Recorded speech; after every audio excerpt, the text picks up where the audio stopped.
Rekan-rekan media yang saya hormati, hari ini adalah hari kedua dan hari terakhir kunjungan Bapak Presiden ke Chengdu RRT. Saya didampingi oleh Menteri Investasi Pak Bahlil yang akan menjelaskan mengenai rencana investasi perusahaan Tiongkok di Indonesia. Kegiatan Bapak Presiden di hari kedua ini adalah menghadiri rangkaian pertemuan bisnis, kemudian menghadiri jamuan makan siang dengan Presiden Xi Jinping dan beberapa kepala negara dari negara lainnya. Kemudian pertemuan dengan kontingen Indonesia yang akan ikut berpartisipasi dalam FISU World University Games, dan Presiden akan menghadiri juga pembukaan FISU World University Games. Untuk rangkaian pertemuan bisnis terdapat 3 pertemuan, yaitu Roundtable Business dengan para pebisnis RRT dan INACAM yang bergerak di sektor energi hijau, hilirisasi nikel, otomotif, kesehatan, dan impor sawit. Kemudian pertemuan yang kedua adalah Joint Call perusahaan di bidang petrokimia dan PLTA di Kaltara. Dan yang ketiga adalah pertemuan one-on-one dengan salah satu perusahaan RRT yang bergerak di bidang kaca fluid. Dari semua pertemuan bisnis tampak komitmen, baik dari sisi pemerintah maupun dari swasta RRT, untuk terus meningkatkan investasi di Indonesia. Prioritas investasi ke depan antara lain adalah di industri hilirisasi, energi baru terbarukan, kesehatan, riset untuk ketahanan pangan, dan juga pembangunan IKN. Dan di semua pertemuan, Bapak Presiden selalu menekankan pentingnya penggunaan tenaga kerja lokal, ramah lingkungan, dan membawa nilai tambah bagi Indonesia. Dari 3 pertemuan bisnis tersebut tampak komitmen untuk perluasan investasi maupun rencana investasi yang baru yang sangat besar.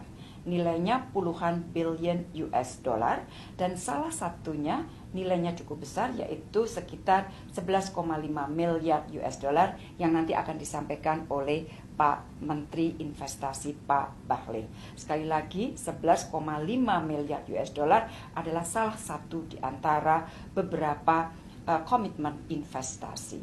Sementara itu, dari pertemuan bisnis Menteri Kesehatan Indonesia kemarin dihasilkan komitmen investasi untuk bidang kesehatan senilai 1,5 miliar US dollar. Rekan-rekan, dalam FISU World University Games, Indonesia mengirimkan kontingen yang terdiri dari 77 orang. Mereka akan berpartisipasi di beberapa cabang olahraga, antara lain renang, judo, taekwondo, badminton, tenis, atletik, dan juga dayung dan wushu. Bapak Presiden hadir dalam pembukaan, dan sebelum pembukaan Bapak Presiden telah bertemu dengan para atlet Indonesia untuk memberikan semangat.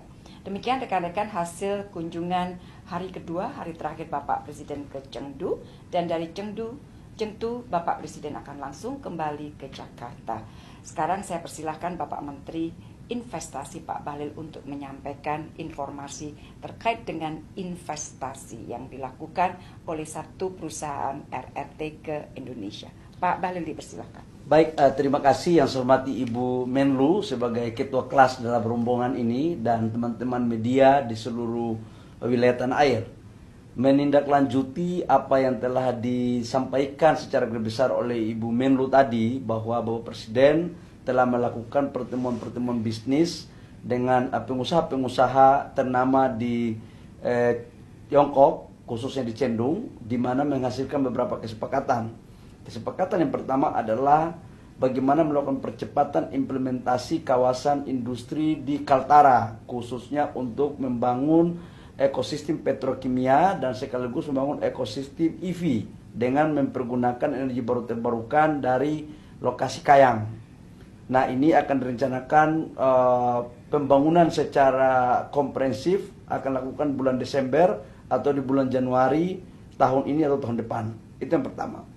Yang kedua, saya ingin menyampaikan oleh-oleh yang paling paten apa yang disampaikan oleh Ibu Menlu tadi, bahwa hari ini Bapak Presiden menyaksikan penandatanganan MOU antara pemerintah Indonesia dengan perusahaan yang namanya Xinyi.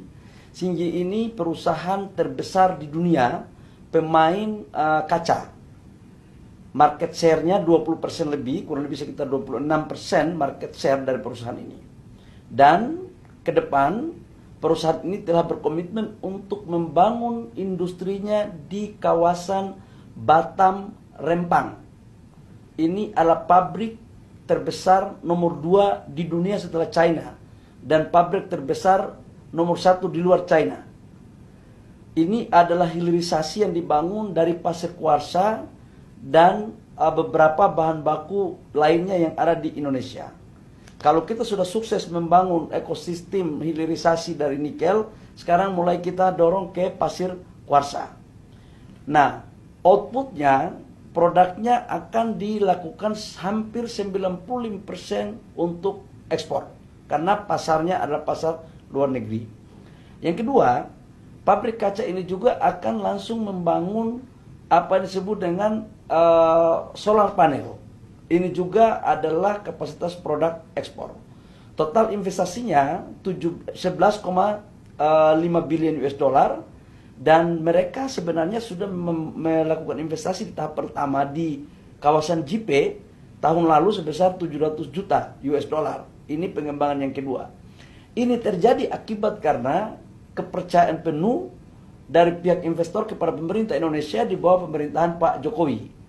700 juta setelah mereka cek, ternyata apa yang mereka rasakan sangat baik dan mereka ingin mengembangkan bisnisnya. Dan menciptakan lapangan kerjaan kurang lebih sekitar 35.000. Dan ini akan berkolaborasi dengan pengusaha-pengusaha nasional. Nah, saya pikir itu beberapa hal yang perlu kami sampaikan. Di samping itu memang ada beberapa pembicaraan mereview kembali terhadap investasi-investasi China yang ada di Indonesia, baik yang existing maupun ekspansi. Kemudian yang baru adalah tentang pabrik kaca ini.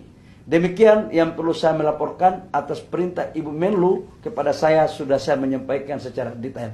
Terima kasih, saya kembali kepada Ibu Menlu. Terima kasih Pak Menteri Investasi. Teman-teman, terima kasih.